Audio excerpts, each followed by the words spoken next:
Hello everyone, कैसे हैं आप सभी लोग। आई होप आप सभी बढ़िया ही होंगे। तो हमने क्या स्टार्ट किया हुआ है, एमएससी की क्लासेस चल रही हैं हमारी। एमएससी में हमने जो है माइक्रोबायोलॉजी स्टार्ट किया हुआ है, जो कि हमारी यूनिट काफी इंपॉर्टेंट है। उसमें भी जो हमने पार्ट स्टार्ट किया हुआ है माइक्रोबायोलॉजी में, वो कौन सा पार्ट है, तो हम पढ़ रहे हैं history and scope of microbiology. यानी हम माइक्रोबायोलॉजी की हिस्ट्री पढ़ रहे हैं और उसका स्कोप पढ़ रहे हैं माइक्रोबायोलॉजी का। अब मैंने आपको पहले लेक्चर में क्या बताया था, पहले लेक्चर में आपको यह बताया था कि माइक्रोबायोलॉजी आखिरकार होता क्या है। यानी वो ब्रांच है जिसमें हम डील करते हैं उन ऑर्गेनिजम्स या क्रिएचर्स के बारे में जिनको हम नग्न आंखों से नहीं देख सकते, जिनको देखने के लिए जो है हमें ऐसे मैग्नीफाइंग लेंसेज या ग्लासेस की जरूरत होगी, जिसको वर्तमान समय में माइक्रोस्कोप कहा जाता है। इनकी जरूरत पड़ती है, यानी इनकी स्टडी के लिए हमें माइक्रोस्कोप की जरूरत पड़ेगी। तो इनको हम क्या कहेंगे, माइक्रोस्कोपिक ऑर्गेनिज्म, और इनकी स्टडी को हम कहेंगे माइक्रोबायोलॉजी। यहां तक आपको एकदम से क्लियर होगा। हमने एग्जांपल में देखा था बैक्टीरिया, वायरसेस, फंजाई होते हैं, बट अभी हमने जो है रिसेंटली दो ऐसे बैक्टीरिया भी खोज निकाले हैं जो हमें अनएडेड आईज से भी देखे जा सकते हैं, यानी जिन्हें नेकेड आईज से भी देखा जा सकता है। तो क्या बैक्टीरिया माइक्रोबायोलॉजी में नहीं आएगा? तो ऐसा नहीं होता है कि उन्हीं दो के कारण हम उसे पूरे बैक्टीरिया को जो है माइक्रोबायोलॉजी से हटा दे, तो ये हम नहीं कर सकते। फिर हमने ये भी पढ़ा था कि माइक्रोबायोलॉजी जो है साइज पर ही डिपेंड नहीं करता, उसके लिए जो है कुछ टेक्निक्स होनी चाहिए। यानी कि अगर कोई भी माइक्रोबायोलॉजिस्ट क्या कर रहा है, किसी को कल्चर कर रहा है, तो उसको सबसे पहले तो जो है ऑर्गेनिज्म को निकालना होगा उस पॉपुलेशन से, और फिर उसको कल्चर मीडिया प्रोवाइड करना होगा ताकि हम माइक्रोबायोलॉजी में उसका अध्ययन कर सकें। हमने ये भी पढ़ा था कि जो नेचुरल सिलेक्शन के बारे में मैंने आपको कुछ हिंट दिया था कि क्या कहते हैं, ड्राइविंग फोर्स क्या होता है। तो नेचुरल सिलेक्शन होता है, वो एक्ट करता है इंडिविजुअल पे और पॉपुलेशन क्या करती है, इवॉल्व करती है। जिसमें मैंने एक डीडीटी का एग्जांपल दिया था कि मच्छर के रेजिस्टेंट वाला। तो ये सब बेसिक बातें हमने पहले लेक्चर में कर ली थी। और हमने जो है माइक्रोब्स इन आवर लाइफ में भी पढ़ा कि हमारे जीवन में माइक्रोब्स किस तरह से बेनिफिशियल और हार्मफुल इफेक्ट दिखाते हैं, तो उसके बारे में हमने लेक्चर 1 में पढ़ लिया था। और हिस्ट्री ऑफ माइक्रोबायोलॉजी के बारे में भी थोड़ा बहुत जाना था, तो ये हम बाद में बात करेंगे। और हमारा जो लास्ट स्लाइड थी वो डिस्कवरी एरा पे खत्म हुई थी। यानी कि हमने लेक्चर 1 का एक क्विक रिकैप कर लिया, जिससे कि हमें कनेक्टिविटी बिठाने में आसानी हो सके। तो आई होप आपने लेक्चर नंबर 1 देख लिया होगा। अगर आपने उसको देखा है तो आप लेक्चर नंबर 2 में आ सकते हैं, और आज हम लेक्चर नंबर 2 की स्टार्टिंग करने जा रहे हैं। तो आइए मैंने मेरे बोर्ड में जो है मैंने कुछ स्लाइड्स डिस्कस की हुई हैं, उनको बताते हैं और देखते हैं। तो हमारा चल रहा था डिस्कवरी एरा। अब ये वो समय था ना, एरा मतलब होता है समय और डिस्कवरी मतलब खोज। तो खोजबीन का समय चल रहा था, यानी माइक्रो ऑर्गेनिज्म को जो है खोजा जा रहा था with the help of microscope. तो क्या हुआ, this period discovery of microbial world, यानी कि ये जो समय था वो क्या कहलाया गया, माइक्रोबियल वर्ल्ड की डिस्कवरी का समय कहलाया गया। इसमें जो डोमिनेटेड साइंटिस्ट थे जिन्होंने की सबसे पहले जो है आइडेंटिफाई करना सीखा सेल के बारे में, उनको देखा, तो वो साइंटिस्ट थे एंटोनी वैन ल्यूवेनहॉक। फिर क्या हुआ, गिरोलेमो फ्रेकास्ट्रो ने क्या किया, जो कि रोमन फिजिसिस्ट थे, उन्होंने एक 1546 में इनविजिबल लिविंग क्रिएचर कॉज करता है डिजीज ये बताया, पर ये नहीं बता पाए कि वो हम कैसे देखेंगे। यानी कि कोई ऐसा इनविजिबल लिविंग क्रिएचर है जो कि क्या कर सकता है, ऐसा डिजीज को कॉज कर सकता है। तो ये किसका सेंटेंस था, ये था गिरोलेमो फ्रेकास्ट्रो। फिर जो साइंटिस्ट आए जिनका नाम था फ्रांसिस्को स्टेल्यूटी, इन्होंने, जो कि इटालियन थे, इन्होंने सबसे पहले अर्लीस्ट माइक्रोस्कोप बनाने की कोशिश की थी, पर सफलता तो किसको मिली थी, एंटोनी वॉन ल्यूवेनहॉक को। ये क्या कर रहे थे, ये फर्स्ट पर्सन थे जिन्होंने ऑब्जर्व किया और डिस्क्राइब किया माइक्रो ऑर्गेनिजम्स को। Accurately was the amateur microscopist Antonie van Leeuwenhoek. इनका जो कंट्रीब्यूशन है वो बहुत ज्यादा है माइक्रोबायोलॉजी में, इसीलिए इन्होंने क्या कहलाया, डिस्कवरर ऑफ माइक्रोबियल वर्ल्ड। अगर आपसे पूछा जाए कि डिस्कवरी करने वाले कौन है माइक्रोबियल वर्ल्ड की, तो एंटोनी वैन ल्यूवेनहॉक हैं। और क्या किया, ये फर्स्ट पर्सन थे to observe and describe the micro organisms accurately. यानी लेक्चर नंबर 1 आपको अब पूरी तरीके से क्लियर हो गया होगा। आइए अब हम बात करते हैं लेक्चर नंबर 2 की। तो डिस्कवरी ऑफ अर्ली माइक्रोस्कोप देख लेते हैं। यानी पुराने जमाने में जो माइक्रोस्कोप था, यानी जो सिंपल माइक्रोस्कोप बनाया गया था, वो किस तरह से बनाया गया था। तो एंटोनी वैन ल्यूवेनहॉक काम कर रहे थे, उस काम के दौरान जो है उनसे माइक्रोस्कोप खोजा गया। उन्होंने ऐसी चीजें देखी कि क्या हुआ, उनको 200 टाइम मैग्नीफाइड चीजें दिख गई, तो जिससे उन्होंने कहा कि यार कुछ तो चीज है ऐसी। यानी कि उन्होंने लेंस का सिस्टम बिठाना शुरू किया। यानी उन्होंने दो लेंसों को आपस में एडजस्ट इस तरह से करा कि देखा कि वो ऑब्जेक्ट जो दिख भी नहीं रहा था, यानी उनकी नजर एक ऐसी सेल पे पड़ गई जिससे कि वो मैग्नीफाइड हो गई 200 टाइम्स। यानी कि वहां से एंटोनी वैन ल्यूवेनहॉक के दिमाग में कुछ ठनका। उन्होंने क्या सोचा कि यार ये ऐसा क्या हुआ जिससे हमें कोई चीज जो है बड़ी दिख रही है। उन्होंने क्या किया, फिर माइक्रोस्कोप का एडजस्टमेंट करना शुरू किया, जो कि आपके सामने फिगर है। ये फिगर मैंने आपके सामने एक बुक से बनाया है। पहले बात करते हैं डिस्कवरी ऑफ अर्ली माइक्रोस्कोप की। तो क्या हुआ था, in his spare time he ground pieces of glass into fine lenses. वो क्या कर रहे थे, प्लेसिंग टुगेदर, यानी प्लेस कर रहे थे उन्हें। देन बिटवीन टू सिल्वर और ब्रास प्लेट्स, यानी सिल्वर और ब्रास प्लेट के बीच में उसको एडजस्ट कर रहे थे। और plates revolted together shown in figure, जो कि आपको फिगर में दिख रहा है। ये क्या है, with his crude lens system. ये उसका क्या था, क्रूड लेंस सिस्टम था। उन्होंने क्या किया, आपको जो ए पॉइंट दिख रहा है वो क्या दिखा रहा है, आपको लेंस दिखा रहा है। और ये उनकी ब्लैक प्लेट थी जिसमें कि उन्होंने यहाँ पे स्पेसिमेन को माउंट किया हुआ था, जो कि आपको रखा हुआ दिख रहा है। फिर ये क्या है, ये स्क्रू प्लेट्स हैं उसकी, और ये फोकसिंग स्क्रू है, और ये एलिवेटिंग स्क्रू है, जिसके द्वारा हम क्या करते हैं, एडजस्टमेंट कर पाएंगे, यानी ऊपर को बढ़ा सकेंगे किसी भी चीज को। तो फिगर में कह रहा है डिटेल और ल्यूवेनहॉक लेंस सिस्टम। ये बता रहा है कि object mounted on the point specimen mount B, यानी बी पार्ट में जो आपको स्पेसिमेन रखा हुआ दिख रहा है। फिर कह रहे हैं then adjusting by turning the focusing screw, यानी आप क्या करोगे, फोकसिंग स्क्रू को टर्न करोगे तो उसको एडजस्ट करोगे। फिर कह रहा है and the elevating screw D, फिर आप एलिवेटिंग स्क्रू डी से उसको ऊपर की तरफ को ले जाओगे।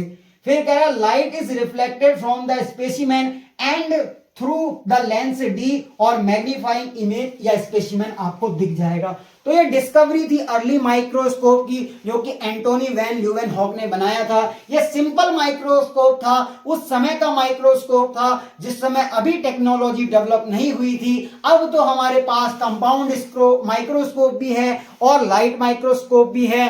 तो ऐसे ऐसे माइक्रोस्कोप आ गए हैं जिससे अब माइक्रोबायोलॉजी को पढ़ने में काफी आसानी हुई। पर इनका कंट्रीब्यूशन बहुत है, क्योंकि ये वो साइंटिस्ट थे जिन्होंने फर्स्ट टाइम पे क्या किया, चीजों को ऑब्जर्व किया और उनको क्लासिफाई किया। तो अगर आपसे बात करी जाए क्या एंटोनी वैन ल्यूवेनहॉक का कंट्रीब्यूशन है, हाँ, एंटोनी वैन ल्यूवेनहॉक का ग्रेट कंट्रीब्यूशन है, क्योंकि इन्होंने ही क्या किया था, डिस्कवरी ऑफ माइक्रोबियल वर्ल्ड की थी। और क्या बताया था, ये फर्स्ट पर्सन थे जिन्होंने डिस्क्राइब किया था माइक्रो ऑर्गेनिज्म तो एक्यूरेटली।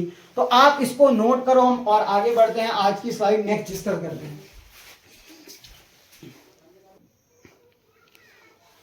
तो नेक्स्ट स्लाइड आपके सामने आ चुकी है। काफी मेहनत लग रही है यार, बहुत प्यारा प्यारा लिखता हूं मैं, तो सपोर्ट बनाए रखना, कमेंट करना। एमएससी के लिए फर्स्ट टाइम पे यूट्यूब में क्या हो रहा है, कोई लेक्चर आ रहे हैं एमएससी के लेक्चर, ऐसा नहीं कि पहले भी नहीं आते थे, आते थे, पर इतने डिटेल लेक्चर आपको कहीं भी नहीं मिलेंगे। आप चाहे तो यूट्यूब सर्च कर सकते हैं। मैंने खुद देखा माइक्रोबायोलॉजी के ऊपर, तो कहीं भी डिटेल ऐसी नहीं दी हुई है। तो मैं आपको पढ़ा रहा हूं, तो सपोर्ट बनाए रखना। तो बात हम कर रहे थे कि ल्यूवेनहॉक ने क्या किया था, ऐसा माइक्रोस्कोप बनाया था जो कि सिंपल फॉर्म थी। उसने क्या देखा, उसने ये देखा कि Leeuwenhoek could see clearly the objects magnified about 200 times. जो मैं आपको बता रहा था कि ल्यूवेनहॉक ने क्या किया, क्लियरली देखा कि ऑब्जेक्ट जो है मैग्नीफाइड हो गया था अबाउट 200 टाइम्स, यानी जितना उसका एक्चुअल साइज था उससे 200 गुना ज्यादा। और क्या ऑब्जर्व किया उसने, जो चीजें देखी उस माइक्रोस्कोप के नीचे, यानी यहाँ पे जो कि स्पेसिमेन माउंट लिखा है बी, यहाँ पे उन्होंने जो है रखकर देखा। किन किन चीजों को रखा, उसने हेयर फाइबर्स को रखा, ठीक हो गया। प्लांट स्ट्रक्चर्स को भी रखकर देखा, क्रिस्टल्स को रखकर देखा, इंसेक्ट की आई को रखकर देखा, वैरायटी ऑफ फ्लूइड जिसमें कि इंक्लूडिंग ब्लड, यानी कि उसने जो मेन चीज जो उसकी डिस्कवरी का पार्ट था ना, उसने देखा कि जो ब्लड सेल्स है उनको आइडेंटिफाई करके देखा। यानी कि उसने पहले तो हेयर फाइबर्स रखे, कुछ प्लांट स्ट्रक्चर रखे, क्रिस्टल्स रखे, इंसेक्ट की आई को भी निकाल के उसने रख दिया, वैरायटी ऑफ फ्लूइड्स जिसमें इंक्लूडिंग ब्लड था, and even scraping from his own teeth. अब ये स्क्रैपिंग का मतलब क्या होता है मुझे पता नहीं था, इसलिए मैंने गूगल ही किया है। तो स्क्रैपिंग का मतलब क्या होता है, जब हम कहते हैं कि what is scraping of teeth, तो स्क्रैपिंग ऑफ टीथ यहाँ पे जो निकल के आया, तो यहाँ पे लिखा है scraping is a process that literally involves scraping away any plaque and tartar that's developed anywhere around your gum line. मतलब कि स्क्रैपिंग क्या होता है ना, एक प्लेक है या टार्टर है जो कि डेवलप हो गया होता है anywhere around the gum line. This is are areas where bacteria collect, यानी वो एक ऐसा एरिया बन जाता है जहां पे बैक्टीरिया आके इकट्ठा हो जाते हैं या कलेक्ट हो जाते हैं और मल्टीप्लाई करते हैं, रिजल्टिंग इन गम डिजीज। मतलब कि ये प्लेग ऐसा जगह बनता है ना, जो स्क्रैपिंग क्यों करते हैं, ताकि वहां पे बैक्टीरिया कलेक्ट ना हो। क्या पहले पता था बैक्टीरिया? नहीं। जब उसने ऑब्जर्व किया, उसने अपने दांत जो थे उसमें से स्क्रैपिंग करके देखा, उसने वो स्किन निकाली जहां पे जो है माइक्रो ऑर्गेनिजम्स आ रखे थे। उस समय नहीं पता था बैक्टीरिया है, पर उसने जब उसको माइक्रोस्कोप के नीचे रखकर देखा तो ऑब्जर्व किया स्क्रैपिंग मेथड से, जो कि उसका अपने टीथ से किया था उसने, और उसको बड़ा करके उसने इनलार्ज करके देख लिया।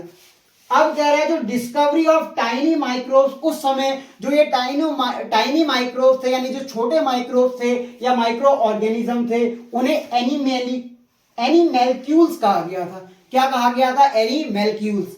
फिर उसके बाद बात करते हैं all the main kinds of unicellular that we know today, यानी आज के समय में जो हम यूनिसेलुलर को जानते हैं वो क्या है? हमारे प्रोटोजोआ है। यूनिसेलुलर मतलब होता है सिंगल सेल, और सिंगल सेल जो है छोटे हो सकते हैं, माइक्रोस्कोपिक हो सकते हैं। तो इसमें आप क्या आते हैं? प्रोटोजोआ आते हैं, एल्गी भी आते हैं, यीस्ट आते हैं, and bacteria we first described in, यानी इसके द्वारा जो है पहले डिस्क्राइब किया गया। ठीक है। His 8th लेटर, उसका जो 8वां लेटर था सेंट इन 1976। अब ये सन मेरे को थोड़ा सा डाउटफुल लग रहा है, आप चेक करना, पर जो पब्लिश हुआ था वो 1677 में हुआ था। ठंड का समय है। हाँ, तो कह रहा है जो उसका 8th लेटर था सेंट इन 1976 एंड, पर ये मुझे लग रहा है कि ये 76 होना चाहिए था, या तो ये बुक में गलत है, मेरे हिसाब से ये 1676 होना चाहिए था, तभी जो है 1677 में पब्लिश हुआ होगा। हाँ, तो क्या कह रहा है, ये हो सकता है, आप चेक कर लेना एक बार, गूगल कर सकते हैं, क्योंकि मैं जो है सही नहीं पढ़ाता हूं, ऐसा मत सोचना, आप चेक कर लेना। वो कह रहा है जो उसका 8th लेटर था उसने सेंड किया था इन 1676, और जो कि पब्लिश हुआ था 1677 में, मतलब एक साल के अंदर में वो पब्लिश हुआ था। यानी कि कुछ तो इंपॉर्टेंट बात होगी, यानी उसका कुछ स्पेशलाइज सिग्निफिकेंट था इस कंटेंट। यानी क्या था? उसने फर्स्ट डिटेल डिस्क्रिप्शन दिया था माइक्रो ऑर्गेनिजम्स का, यानी कि जो एंटनी वॉन ल्यूवेनहॉक था उसने जो है ऑब्जर्व किया हेयर सेल्स को, अपने जो स्क्रैप्ड ओन टीथ को, ब्लड सेल्स को, फिर उसके बाद उसने टाइनी माइक्रोब्स को एनिमैल्क्यूल्स नाम दिया, और क्या किया उसने यूनिसेलुलर ऑर्गेनिज्म जिनको हम जानते हैं उसको फर्स्टली डिस्क्राइब किया, और साथ में जो उसका 8th लेटर था जो उसने रॉयल सोसाइटी को भेजा था 1676 में, वो पब्लिश हुआ 1677 में, और कह रहा है उसका स्पेशल सिग्निफिकेंस था, यानी उसमें था क्या, उसमें कंटेंट क्या था, मतलब लिखा क्या था, फर्स्ट डिटेल डिस्क्रिप्शन दिया था माइक्रो ऑर्गेनिजम्स का। अब एक 1683 में एक और इंपॉर्टेंट लेटर जो कि स्केच्ड हुआ बाय द रॉयल सोसाइटी, यानी कि उसमें क्या हुआ, जो उसका जो 1683 में एक लेटर आया था जो कि स्केच हुआ उसका, उसमें यह बताया गया बैक्टीरिया के मूवमेंट के बारे में और बैक्टीरिया के शेप के बारे में। तो उसने रॉड शेप बताया, स्फीयर शेप बताया, स्पाइरल शेप बताया। अभी हम जानते हैं, अगर आपसे पूछा जाए कि बैक्टीरिया की शेप क्या होती है तो आप बोलोगे बैसिलस, यानी ये आपने देखा होगा कॉमाकार, विब्रियो आकार, रॉड, स्पाइरल, इन शेप में होती है। तो इसने जो अपना 1683 में ना एक इंपॉर्टेंट लेटर स्केच हुआ था उसका, उसमें ये पता चला कि जो बैक्टीरिया की जो शेप है वो रॉड शेप था, स्फीयर शेप था एंड स्पाइरल फॉर्म था, जो कि आपके सामने फिगर 1.2 में दिख रहा है। अगर आपसे पूछा जाए फिगर 1.1 क्या बताता है, तो फिगर 1.1 आपको ये बताता है कि जो उसका सिंपल माइक्रोस्कोप था, जो उसने माइक्रोस्कोप के नीचे इन चीजों को रखकर देखा था। अब जो फिगर 1.2 है, यानी इसमें रखने के बाद जो उसको स्ट्रक्चर दिखाई दिए, उसने उसको एक लेटर में स्केच करके जो है भेजा और उसका स्केच पब्लिश हो गया। तो फिगर 1.2 में आपको क्या बता रहा है, examples of Leeuwenhoek description of bacteria, यानी जो ल्यूवेनहॉक ने डिस्क्रिप्शन दिया था बैक्टीरिया के, उसके बारे में ये फिगर 1.2 बता रहा है।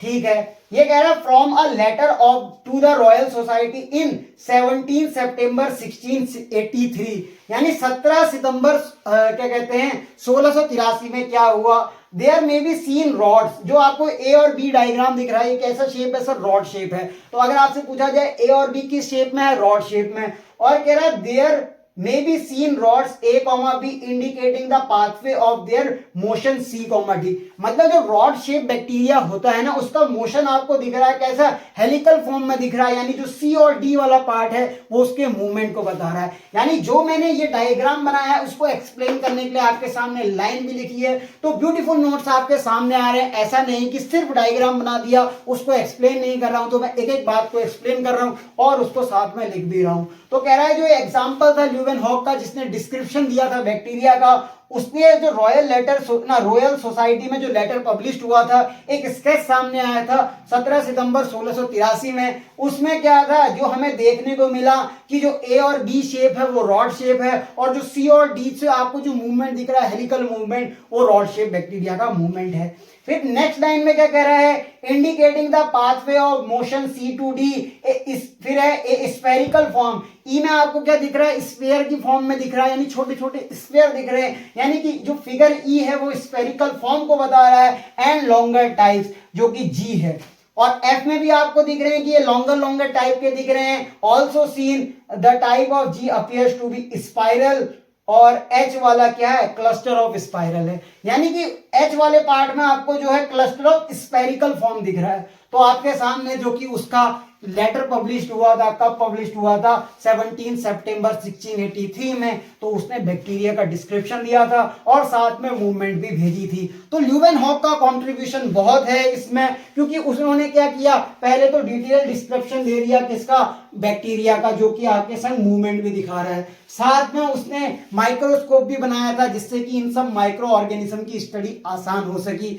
उन्होंने ब्लड सेल, हेयर फाइबर्स को ऑब्जर्व करके ना एक डिटेल डिस्क्रिप्शन दे दिया, पूरा अच्छे से बता दिया कि माइक्रो ऑर्गेनिजम्स क्या होते हैं, यानी माइक्रोबायोलॉजी का हमारे जीवन में कैसे इंपॉर्टेंट महत्व है। यानी पहले तो ये पता ही नहीं था कि कौन से ऐसे क्रिएचर हैं, कौन सी ऐसी चीजें हैं जो आदमी को बीमार कर दे रही हैं, मतलब ये पता ही नहीं था ना, हम ये देख ही नहीं पा रहे थे, जान ही नहीं पा रहे थे कि कौन हमें बीमारी कॉज कर जा रहा है, हमें ये पता ही नहीं चल रहा है। तो एक साइंटिस्ट ने बोला कि कोई लिविंग क्रिएचर है जो कि इनविजिबल है, यानी अदृश्य, जिसके पास मिस्टर इंडिया की घड़ी है, यानी वो ऐसी घड़ी पहन के, मिस्टर इंडिया की घड़ी पहन के गायब हो रखा है, यानी वो हमको दिख नहीं रहा है। तो अब दिख नहीं रहा है तो क्या करें, उस दिख नहीं रहा है को जो क्या कहते हैं दिव्य दृष्टि के माध्यम से ल्यूवेनहॉक ने देख दिया और जो है उसका डिटेल डिस्क्रिप्शन दे दिया कि वो लिविंग इनविजिबल क्रिएचर कौन है, वो माइक्रो ऑर्गेनिज्म है। तो क्या सिर्फ उसके हार्मफुल इफेक्ट ही है, नहीं, उसके बेनिफिशियल इफेक्ट को भी आपको मैंने फर्स्ट लेक्चर में बताया था। अगर बेनिफिशियल इफेक्ट नहीं पता या हार्मफुल इफेक्ट नहीं पता है तो आप लेक्चर नंबर 1 को प्रेफर करो। तब तक आप इसको नोट करो, तब तक हम तीसरी स्लाइड डिस्कस करते हैं, तब तक इसको नोट कर लो और फिर मैं इसको मिटा दूंगा।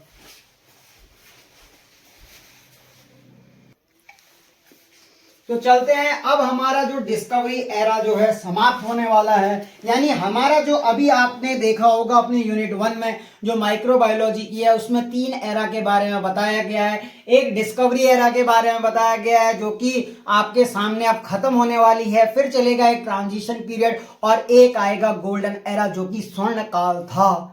यानी कि जिस समय माइक्रोब्स के बारे में बहुत अच्छे से पढ़ा गया, यानी कि माइक्रोब्स के बारे में ये पता चल गया कि वो डेवलप कैसे होते हैं, यानी कि गोल्डन समय के बारे में पता चल गया, तो गोल्डन पीरियड भी आएगा, उससे पहले ट्रांजिशन पीरियड आएगा। तो चलिए खत्म करते हैं हम अपना डिस्कवरी एरा को। तो डिस्कवरी एरा आखिरकार होता क्या था, खत्म होने वाला है, तो पढ़ लेते हैं उसको।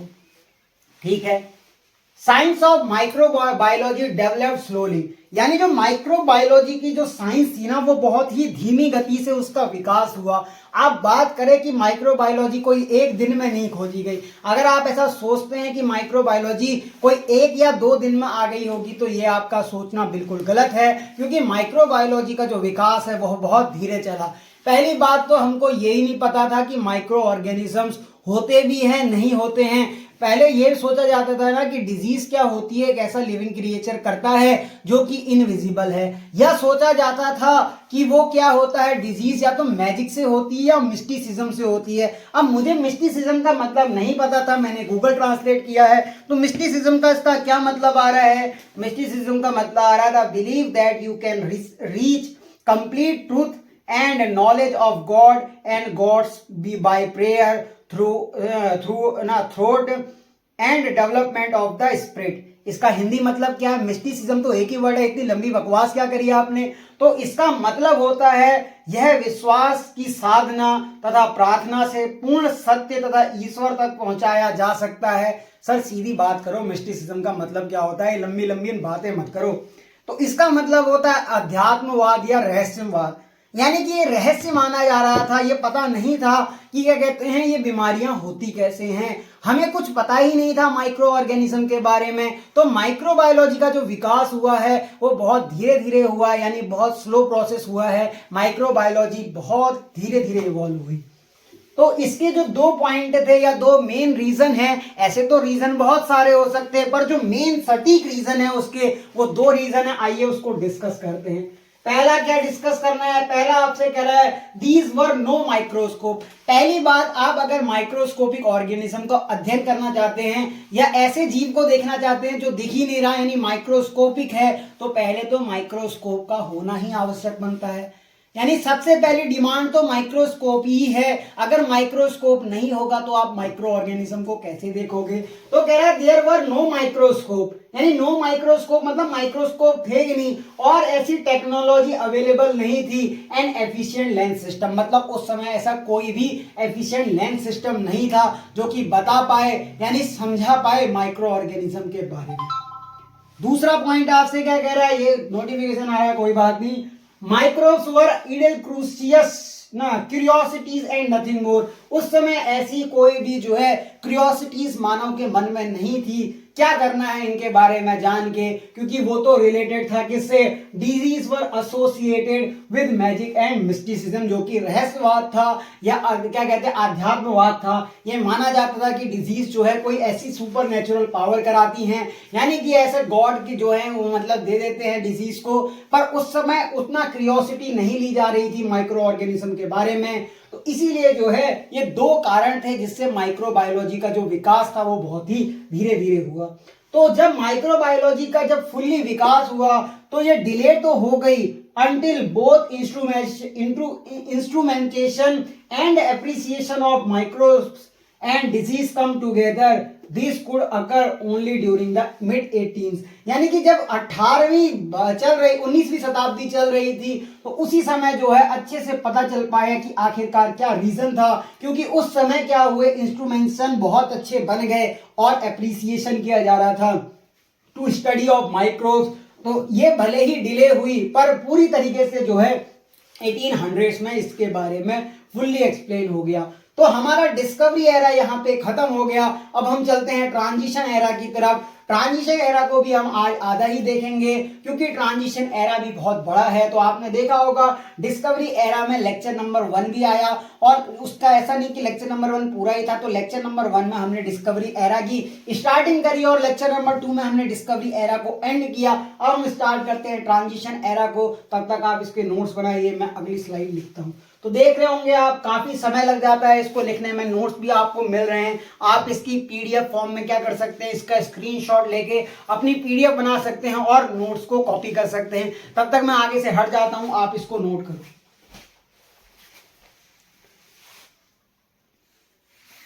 अब लेके चलता हूं मैं आपको डिस्कवरी एरा से ट्रांजिशन पीरियड की तरफ, यानी कि ट्रांजिशन एरा की ओर चलते हैं। अब ये ट्रांजिशन एरा क्या होता है? डिस्कवरी एरा तो मतलब हमें समझ में आया कि हमने क्या किया सर, इसमें डिस्कवरी की माइक्रो ऑर्गेनिजम्स की, यानी माइक्रो ऑर्गेनिजम्स के बारे में हमने जाना कि उसको डिस्कवर करके देखा, आखिरकार पता लगाया कि माइक्रो ऑर्गेनिजम्स क्या होते हैं। अब चलते हैं ट्रांजिशन एरा या ट्रांजिशन पीरियड की ओर। अब मुझे तो जो है खुद से ही मैंने नोट्स प्रिपेयर किए हैं, तो मुझे भी जो है गूगल का सहारा लेना पड़ रहा है। ऐसा नहीं कि मैं जो है डायरेक्ट आपको पढ़ा देता हूं, तो कुछ तो मुझे भी देखना पड़ेगा। इसका मीनिंग जो मैंने निकाला गूगल में, ये कह रहा है what is a transition time meaning. आपसे पूछ रहा है कि ट्रांजिशन टाइम का मीनिंग क्या है।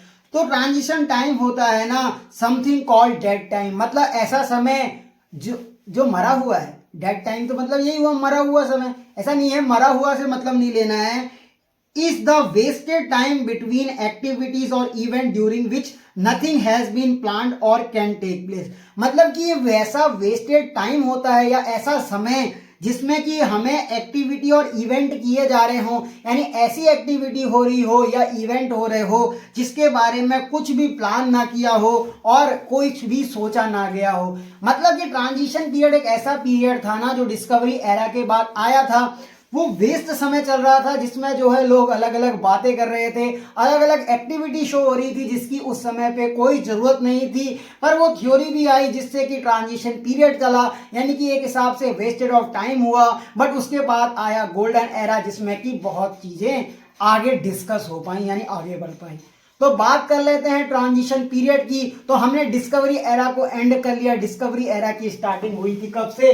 1546 से और खत्म हुआ था 1676 में। तो डिस्कवरी एरा यहाँ पे एंड हो गया। अब बात करते हैं ट्रांजिशन पीरियड की। तो ट्रांजिशन पीरियड स्टार्ट हुआ था 688, मतलब 1688, ये क्या बोल रहा हूँ 688। मेरी इंग्लिश थोड़ी सी आपको बताया था कि जर्मनी या यूनाइटेड स्टेट या फिर अदर स्टेट आप कह सकते हो जो कि इंग्लिश पे मास्टरी कराती है, मैंने वहां से कोर्स किया हुआ है। तो मैं कभी कभी भावनाओं में बह जाता हूं, तो मैं 1688 को 688 भी पढ़ देता हूं। तो ऐसी डिस्कस आपको कभी आपको ऐसा सुनने को मिले तो उसे आप ऐसा समझ लेना कि इंग्लिश बहुत अच्छी है, इसीलिए गड़बड़ हो जाती है। तो सन को आप अगर मेरे मुंह से गलत निकलता है तो उन सनों को आप ध्यान ना दें। आपके सामने जो लिखित प्रमाण है, जो साक्ष्य है, उसको आप नोट वाला माने, यानी जो लिखा है ये सब सही है। भले ही मैं बोलने में गलती कर दूं, पर आपके सामने लिखा हुआ है तो आप उसे वहां से सही कर सकते हैं। तो ट्रांजिशन पीरियड की स्टार्टिंग हुई थी 1688 से, यानी कि 1688 ईस्वी से शुरू हुआ था और खत्म हुआ था 1850 में। तो बताओ ये ट्रांजिशन पीरियड में या वेस्टेज ऑफ टाइम में चल क्या रहा था? टू नोटवर्थी कंट्रीब्यूशन है यहाँ पे। वैसे तो बहुत चीजें चल रही थी, पर जो नोट करने वाले कंट्रीब्यूशन है वो दो हैं जो कि इनहांस करते हैं, यानी बढ़ावा देते हैं और इंटरेस्ट जगाते हैं in microbes and their relation to disease. अच्छा, मतलब थक गया हूं मैं, थोड़ा सा बैठ जाऊं, मैं बैठ के बताता हूं आपको। हाँ, जगह बना ली है मैंने। तो कह रहा है जो ट्रांजिशन पीरियड चल रहा था, यानी ट्रांजिशन जो समय चल रहा था ना, उसमें क्या हो रहा था कि दो नोटवर्थी कंट्रीब्यूशन, दो नोटवर्थी कंट्रीब्यूशन है जो कि इनहांस कर रहे हैं, यानी इंटरेस्ट बढ़ा रहे हैं माइक्रोब्स के बारे में और उनके रिलेशन को डिजीज से। अब वो दो नोटवर्थी पॉइंट क्या हैं उनको बता दो। तो पहली बात तो कंट्रोवर्सी चल रही थी किसके ऊपर? स्पॉन्टेनियस जनरेशन के ऊपर। अब ये स्पॉन्टेनियस जनरेशन क्या है अभी बताऊंगा। इंक्लूड्स कर रहे थे experimentation mainly by Francisco Reddy, John Needham और लेज़ारो स्पेलेंजेई एंड निकोलस अपार्ट एंड, यानी जो कंट्रोवर्सी चल रही थी कि स्पॉन्टेनियस जनरेशन होती है, यानी कि जीवन की उत्पत्ति स्वयं हो जाती है, लाइफ जो है इवॉल्व कर जाती है नॉन लिविंग मैटर से। तो उसकी बात कौन कर रहा था सर? ये कर रहे थे वॉन हेम्बोल्ट, यानी वॉन हेलमंट जो है ना, ये इस बात पे सपोर्ट कर रहे थे कि स्पॉन्टेनियस जनरेशन नाम की कोई चीज होती है।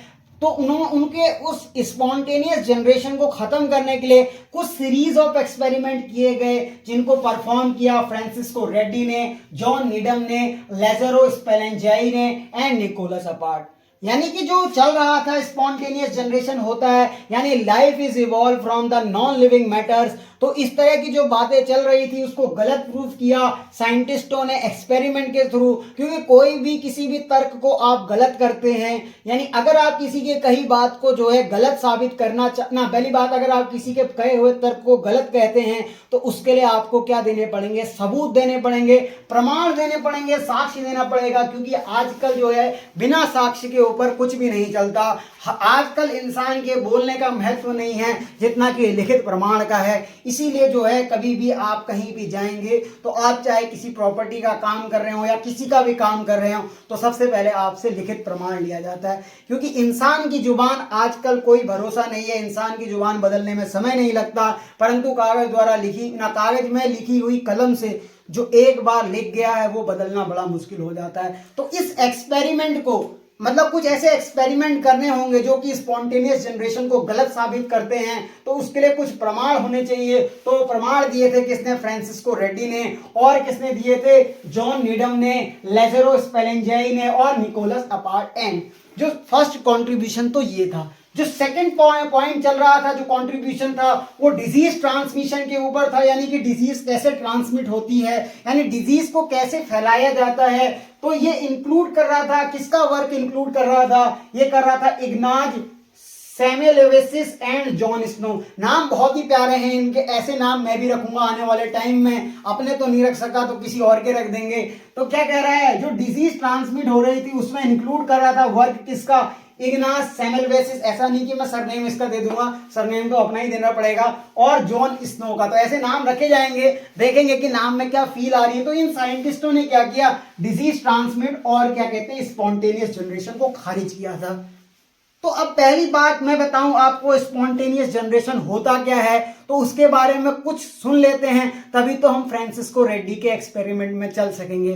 तो आप नोट करना, ये मैं नहीं लिखूंगा, एक एक चीज जो है बोर्ड में लिखना संभव नहीं है, थोड़ा बहुत आपको सुन के खुद भी नोट बनाने की आदत होनी चाहिए। ऐसा नहीं कि आप हर लाइन पे डिपेंड रहो कि मैं एक एक चीज आपको बोर्ड में लिख दूं। इस तरह से चलेंगे तो लेक्चर काफी लंबा होगा। अभी मुझे लेक्चर रिकॉर्ड करते हुए 1 घंटे से ऊपर हो चुका है, परंतु जो है आपको स्क्रीन पे लगभग आधा घंटा ही दिख रहा होगा, क्योंकि लेक्चर में आप देख रहे होंगे डायग्राम भी बनाने पड़ रहे हैं, उसको एक्सप्लेन करना पड़ रहा है और उसके लिए लिखना पड़ रहा है। तो 1 घंटे से ऊपर तो हो चुका है। तो बात कर लेते हैं थ्योरी ऑफ एबायोजेनेसिस, यानी एक जो स्पॉन्टेनियस जनरेशन थी ना, उस थ्योरी के अलग नाम भी हैं। तो आप लिखना थ्योरी ऑफ स्पॉन्टेनियस जनरेशन को जो दूसरे नाम से जाना जाता है वो थ्योरी ऑफ एबायोजेनेसिस है और ऑटोजेनेसिस है।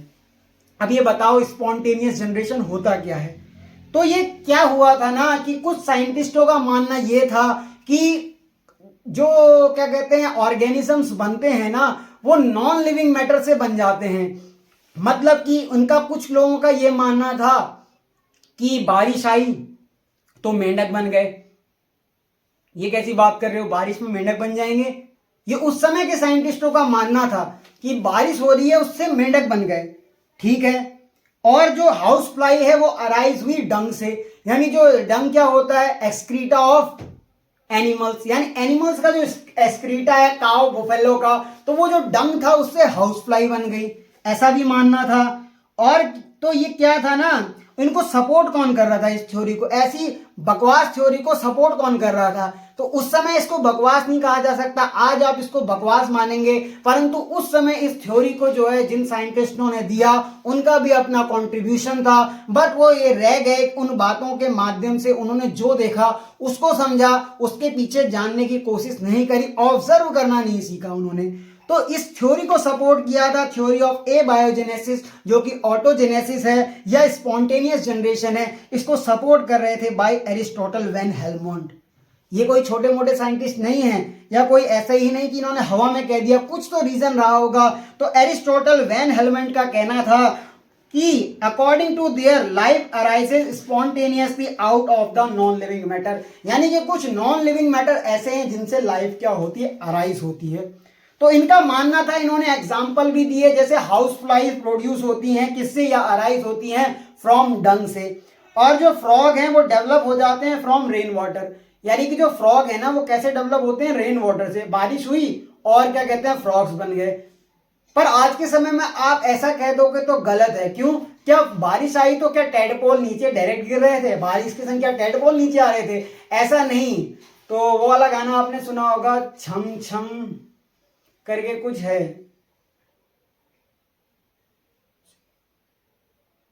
हाँ, धड़कनों में बूंद जो गिरी नाचूं मैं आज छम छम छम। तो उसमें आपने देखा होगा कि जो बारिश हो रही होती है ऊपर, उसमें टाइगर श्रॉफ होता है और क्या कहते हैं, हीरोइन का नाम मैं भूल गया हूँ, श्रद्धा कपूर, हाँ श्रद्धा कपूर। तो उसमें आपने देखा होगा कि जब बारिश हो रही है तो क्या ऊपर से टेडपोल गिर रहे थे?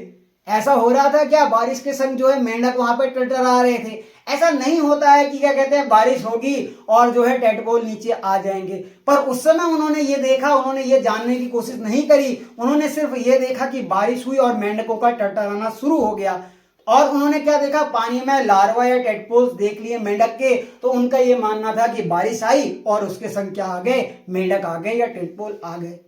तो अब क्या हुआ, तो इसके बीच में जो अलेक्जेंडर वैन हेलमंड थे ना, वो एक लेवल आगे चले गए। उन्होंने तो अलग ही बात कर दी, उन्होंने तो ये तक कह दिया कि आप चाहो तो घर में चूहे बना सकते हो। क्या घर में चूहे पैदा हो जाएंगे खुद ही? तो हाँ, इनका ये कहना था कि चूहे जो है घर में बनाए जा सकते हैं। इन्होंने क्या किया, एक पात्र लिया, यानी एक मिट्टी का ऐसा बर्तन लिया, घड़ा लिया, जो कि गांव देहातों में यूज होता है, जो कि क्या करते हैं, अनाज को स्टोर करने का काम करता है। तो इन्होंने क्या किया, एक बर्तन लिया, एक पात्र लिया, जिसमें क्या करा, इन्होंने कुछ व्हीट ग्रेन्स रखे।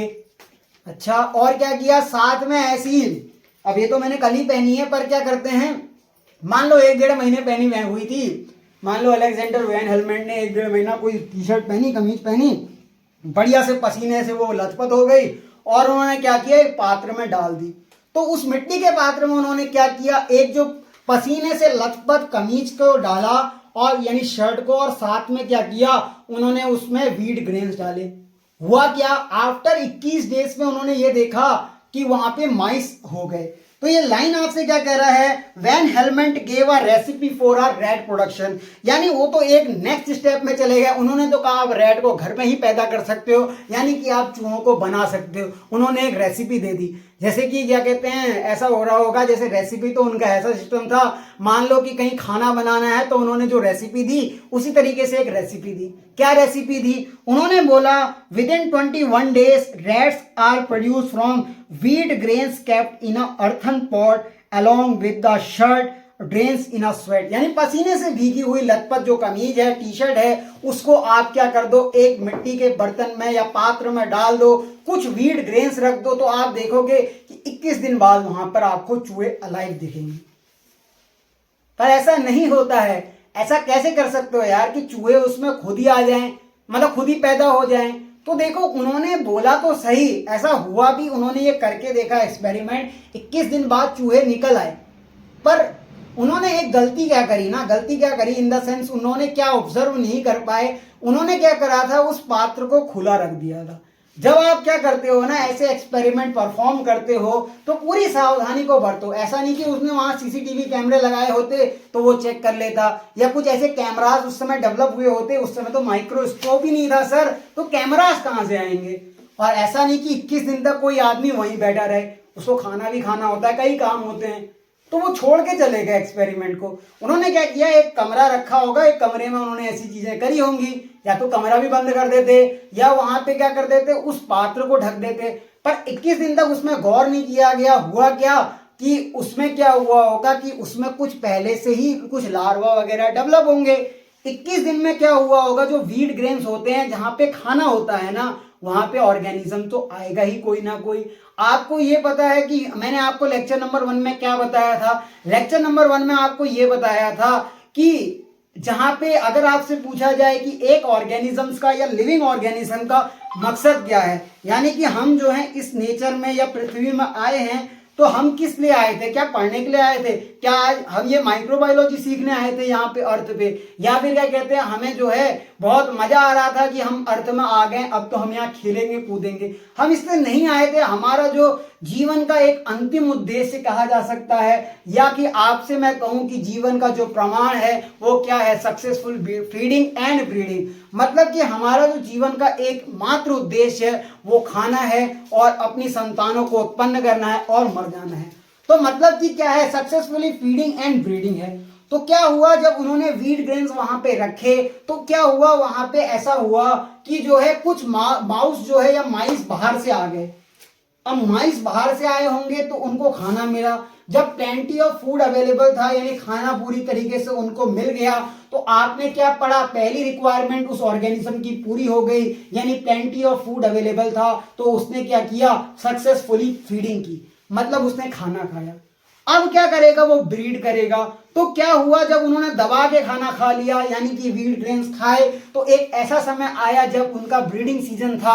तो क्या हुआ? उन्होंने अपने एग वहां पे या जो भी है रिलीज कर दिए। तो आफ्टर सम टाइम्स वहां पे देखा गया कि जो है अब एग तो रिलीज नहीं करेगा माइस, तो उन्होंने क्या देखा कि वहां पे छोटे छोटे बच्चे जो हैं अराइज हो गए। तो उन्होंने क्या देखा कि 21 दिन में चूहे मिल गए, यानी कि उनका एक्सपेरिमेंट तो प्रूफ हो गया। यानी कि उन्होंने क्या बताया वैन हेलमेंट ने? आप 21 दिन में चूहा घर में पैदा कर सकते हो। अब उन्होंने ये एक्सपेरिमेंट तो गलत सिद्ध हो गया। कई सारे साइंटिस्ट आए, जिसमें फ्रांसिस्को रेड्डी भी आए, और साथ में क्या आए? जॉन नीडम और लेजरो स्पेलेंजिया भी आए, जिन्होंने इस एक्सपेरिमेंट को गलत साबित किया। अब हो सकता है कि उन्होंने ये भीगी टी शर्ट, जो कि पसीने से लथपथ टी शर्ट थी, उसको रखने का क्या कारण था? उन्होंने क्या पता ये करके देख लिया हो और ये देखा हो कि चूहे जो है गंदी स्मेल, जो कि पसीने, जो वैन हेलमेंट के पसीने से आ रही होगी, उस पसीने को जो है ज्यादा पसंद करते होंगे चूहे, जो है उनके पसीने की तरफ अट्रैक्ट हो जाते होंगे।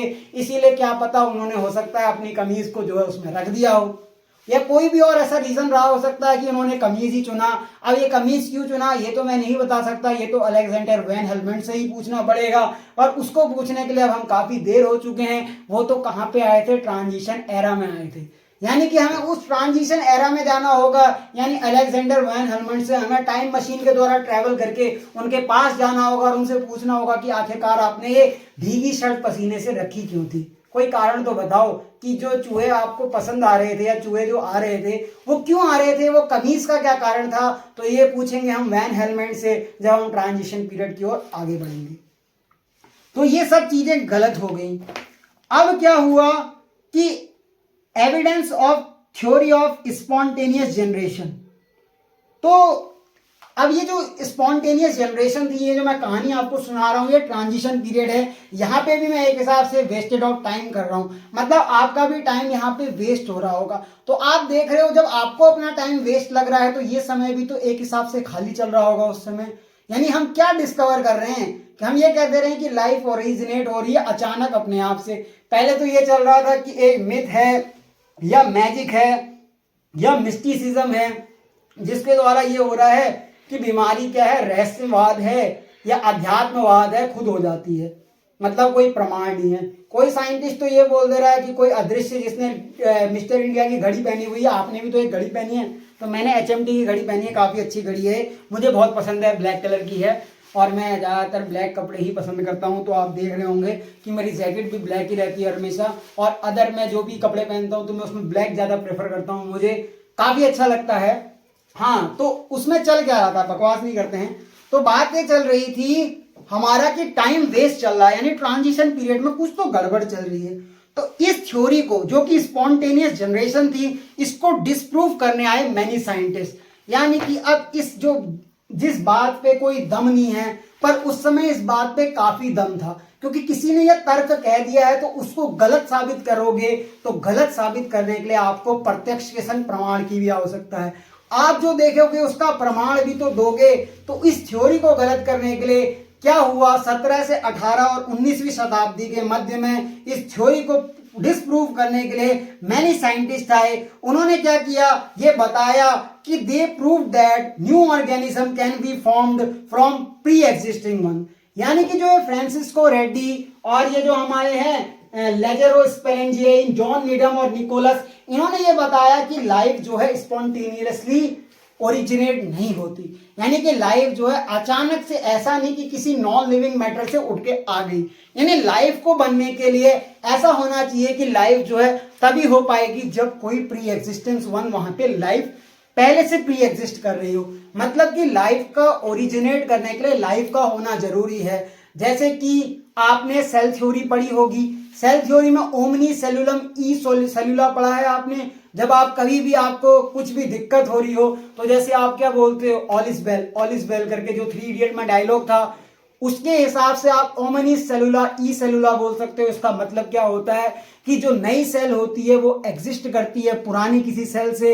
यानी ठीक उसी प्रकार से इन्होंने अपनी एक थ्योरी दी, इन 3 साइंटिस्टों ने मिलकर ये बताया कि ऐसा नहीं है कि लाइफ जो है स्पॉन्टेनियसली ओरिजिनेट हो। मतलब कि ऐसा नहीं कह सकते हम कि लाइफ जो है किसी भी नॉन लिविंग मैटर से आ जा रही है। ये नहीं कहा जा सकता कि बारिश के होने से मेंढक टटर आए और क्या कहते हैं खुद ब खुद पैदा हो गए। ये उनका ब्रीडिंग सीजन था जिसमें मेंढक जो है बारिश के समय पे बाहर आए और उन्होंने अपने एग को रिलीज कर दिया, कहां पे, वाटर पे। और जो एग रिलीज हुए तो उससे टेडपोल बना और वो लार्वा जो है डेवलप करा। तो ये उनका मानना था, तो उसको डिसप्रूव करा इन साइंटिस्ट ने और ये बताया कि जो क्या कहते हैं न्यू ऑर्गेनिज्म या लाइफ इवॉल्व होती है वो प्री एग्जिस्टिंग वन से होती है। तो इन्होंने एक सेंटेंस बोला, इट इज ओमनिस वाइवम एक्स ओवो और वीवो।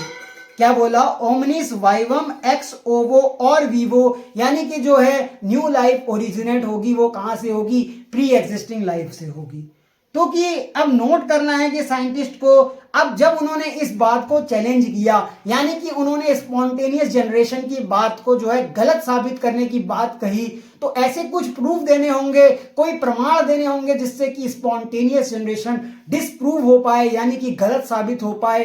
तो इसकी चैलेंज को करने के लिए 3 साइंटिस्ट आए और चौथे भी हैं। मैंने तो यहाँ 4 लिखे हैं, मैं 5-6 के नाम बोल देता हूँ। Noted scientist who experimentally challenge the theory were Francisco Reddy, यहाँ पे फ्रांसिस्को रेड्डी का अपना कंट्रीब्यूशन आया, लेजेरो स्पेलेंजिए आए एंड लुइस पास्चर आए और साथ में जॉन निडम आए और क्या आए, हमारे निकोलस आए।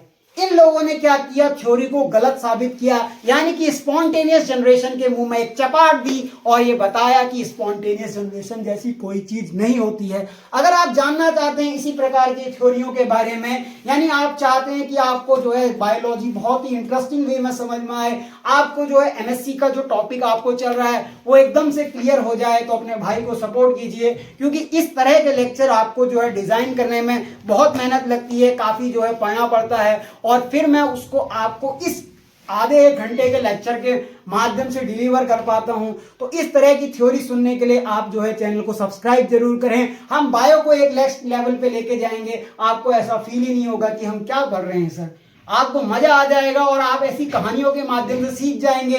तो हम जानेंगे स्पॉन्टेनियस जनरेशन को कैसे डिसप्रूव किया गया, कौन से साइंटिस्ट आए जो कि फ्रांसिस्को रेड्डी या लेजेरो स्पेलेंजिया, इन्होंने ऐसा कौन से एक्सपेरिमेंट करे, या नीडम ने ऐसे कौन से एक्सपेरिमेंट करके दिखाए जिससे कि इनकी थ्योरी को डिसप्रूव कर पाए। तो हम ट्रांजिशन पीरियड के बारे में बात करेंगे अगले एपिसोड में। तब तक के लिए आपके मन में मैं संशय छोड़ के जाता हूं, या आपके उसमें ये दिमाग में छोड़ के जाता हूं कि हम नेक्स्ट कहानी को जब स्टार्ट करेंगे तो स्टार्ट करेंगे हम स्पॉन्टेनियस जनरेशन को डिसप्रूव करने से।